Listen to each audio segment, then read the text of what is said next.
আজকে আমার দুপুর বেলায় প্রায় 40,000 টাকার মতো হারিয়ে গিয়েছিল। জেলার নাম বলবো না, বদনাম হবে। তো আজকে হোটেলে উঠেছি, সারা রাত জার্নি করে গিয়ে সকাল 9টায় সকাল হয়ে গেছে। তো আমি আবার পায়জামার পকেটে টাকা রেখেছিলাম প্রায় 35 থেকে 40 কাছাকাছি এরকম কিছু একটা অ্যামাউন্টের টাকা। তো ঘুমানোর আগে টাকাটা পকেট থেকে বের করে বালিশের নিচে রেখেছি, বালিশের নিচে। তো ঘুম থেকে উঠেছি, জোহরের নামাজ পড়েছি, বের হয়ে গিয়েছি বাহিরে দুপুরের লাঞ্চ করার জন্য।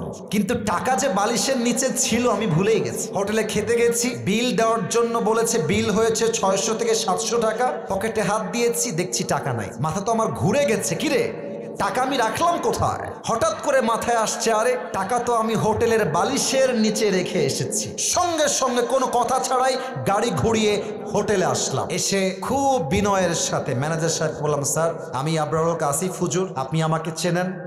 আমি আপনাদের হোটেলের রুমে বালিশের নিচে এত টাকা রেখে গেছিলাম, 1000 টাকার বান্ডিল আর 500 টাকার বান্ডিল রেখে এলাম বালিশের কাছে। বললাম, স্যার যে পেয়েছে আমাকে বলেন দিয়ে দিতে। তো দুইজন যুবক আসলো, যারা ক্লিনার, যারা হোটেল ক্লিন করে। আমি ডাকলাম, এই এদিকে আসো। ওরা আমাকে আগে দেখে নাই। বললাম, তোমরা কি আমাকে চেনো, আমাকে চিনতে পারতেছো? তো যে আমার বেড গুছিয়েছে, যে আমার বালিশ হটিয়েছে, সে বলছে, হ্যাঁ আমি আপনাকে চিনি, আপনি আসিফ হুজুর, আপনার ওয়াজ আমি শুনেছি। তো ওকে বললাম, বাবু যেহেতু তুমি আসিফ হুজুরকে চেনো, দেখো বাবা আমি তোমার সঙ্গে ঝামেলা চাই না। আমার বালিশের তলে আমি টাকা রেখে গেছি, আমি 100% ড্যাম শিওর টাকাটা বাবা আমাকে দিয়ে দাও, তোমাকে আমি হাদিয়া দিয়ে বাসায় চলে যাব।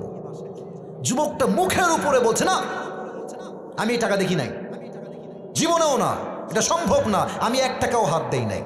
আমি বললাম, প্লিজ ট্রাই টু আন্ডারস্ট্যান্ড, একটু বোঝো, আমার বাদ মাগরিব প্রোগ্রাম, আসর আজান হয়ে গেছে, দিয়ে দাও বাবা, কোনো ঝামেলা চাই না, থানা পুলিশ চাই না, দিয়ে দাও। আমি বুঝালাম, আমার ড্রাইভার বুঝালো, পিএস বুঝালো, ম্যানেজার বুঝালো, সে বুঝতে রাজি না। এবার হোটেলে মালিক চলে আসছে, বড়লোক, শিক্ষিত, অনেক বড় ঘরের মানুষ তিনি, এবং তিনি একজন অ্যাডভোকেটকেও নিয়ে আসছে। সিসিটিভি ক্যামেরা ওপেন করা হলো, কে গেছে হুজুরের রুমে আর কে বের হয়েছে। তা আমি চোর ধরতে গিয়ে নিজেই চোর হয়ে গেছি। তারা আমাকে বলতেছে, আপনি যে টাকা রাখছেন তার প্রমাণ কোথায়? আমাকে বলতেছে, বিনয়ের সাথেই বলছে যে, স্যার আপনি যে টাকা রেখেছেন এখানে 40,000 টাকা, তার প্রমাণ কি, আপনি আমাকে বলেন। আমি তো ঝগড়া চাই না, আমি সবসময় সমাধান চাই। তো আমি বললাম, একটু ক্যামেরাটা আগা পিছা করেন, সিসিটিভি ফুটেজটা সব চেক করা হলো। হোটেলের মালিক বললেন, হুজুর টাকাটা হয়তো বা আপনার স্টাফরা নিয়েছে, কারণ তারাও আপনার রুমে প্রবেশ করেছিল। আমি বললাম, দেখেন আমার স্টাফরা, they have been working with me just for 4 years, প্রায় 4 বছর যাবত আমার সঙ্গে তারা আছে, আমার 1 পয়সা তারা হাত দেয়নি আজ অব্দি, ওরা নিতে পারে না, প্লিজ একটু সমাধানে আসেন। না, উনি মানতে রাজি না, উনি বললেন এটা হতে পারে না, আমরা সরি। লাস্টে যখন ফিরে আসবো, টাকার আশাই বাদ দিয়ে দিয়েছি। অ্যাডভোকেট তাকে আবারও বলছে, এই ছেলে টাকা নিয়েছো, থাকলে দিয়ে দাও, কোনো মারামারি হবে না, দিয়ে দাও, আসিফ তোমাকে ছেড়ে বাসায় যাবে। ও বলছে, না আমি টাকা নেই নাই। আমিও টাকার আশা বাদ দিলাম, যে থাক ওইটা বাদ, ওটা পাওয়া যাবে না।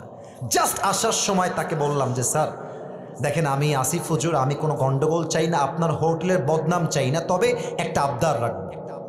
এই যুবকটা যে রুমে থাকে, চেক হিজ রুম, ওর রুমটা চেক করে। বলছে, ঠিক আছে হুজুর, আপনার লাস্ট আবদার আমরা রাখবো। হোটেল ম্যানেজার, হোটেল মালিক, অ্যাডভোকেট এবং আমার 3 জন স্টাফ ওর রুমে গেল। রুমে গিয়ে দেখবেন টয়লেটের উপরে একটা ছোট্ট করে জায়গা থাকে, এই ঢোপ টোপ রাখার জন্য, অনেক জিনিস রাখার জন্য। একজন গিয়ে সোজা ওখানে আঘাত করছে। যখনই খুলেছে দেখছে আমার সব টাকা ওখানে রাখা আছে। আর যখনই টাকা দেখতে পাইছে মালিক হোটেলের, ওরে ইচ্ছা মতো মারা শুরু করছে। সেই মায়ের আমি গিয়ে পরে ঠেকায় ঠুকায় নিয়ে আসলাম।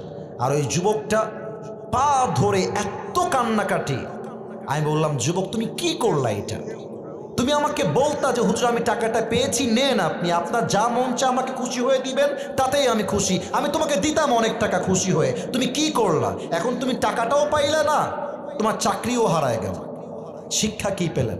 শিক্ষা একটা, যদি আপনি জ্ঞানী মানুষ হয়ে থাকেন, আপনি মাথায় রাখবেন যে আমার এই টাকাটা দামি নয়, আমার বিশ্বাসটা দামি।